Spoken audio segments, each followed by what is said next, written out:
Uyaladigan jinsiy tomondan erkakdan shuni xohlaydigan, ya'ni erkak to'g'rilasa edi mana shu tomonlarni degan istaklari bo'ladi.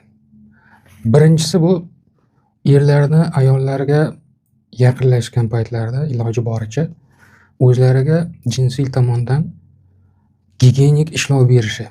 Ya'ni qo'llari tagidagi tuklarni olib, sasimaganskiy bo'lib, yaxshilab cho'milib, u yoqdagi o'rmonzorlarni ham bir qator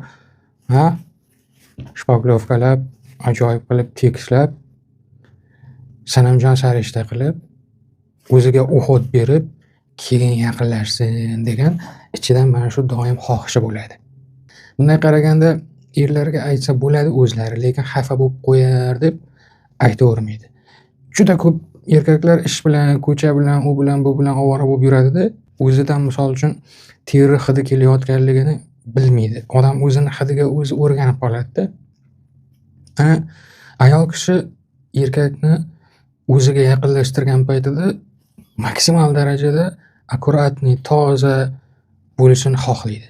Ana shuning uchun yigitlar iloji boricha ayollari yonida doim krasavchik bo'lib, akkuratniy bo'lib, toza, krasavchik deganda shart emas unaqa qimmat-qimmat kiyimlar kiyish yoki prichoskalari qimmat qilib to'g'rilattirib kelish. Eng asosiy aytiladigan gap mana bu toza bo'lish kerak. Yuvingan, tarangan, olingan, qirilgan, akkuratniy bo'lish kerak-da. Ana shuni ayollar xohlaydi erlaridan, erkaklaridan va umuman jamiyatda ham ko'cha-ko'yda, avtobusda, unda-bunda yurgan paytlarda erkaklar maksimal darajada o'zingizni gigiyenik tomondan toza tuting. Bundan tashqari ayollar erkaklari ichki kiyimlarini tozaligiga ham juda katta e'tibor berishni xohlagan bo'lardi-da, misol uchun. Trusisi yirtilib, tangaday joylari teshilib yuradigan bo'lsa, bu bo'lmaydi. Ayniqsa uylanmagan yigitlar.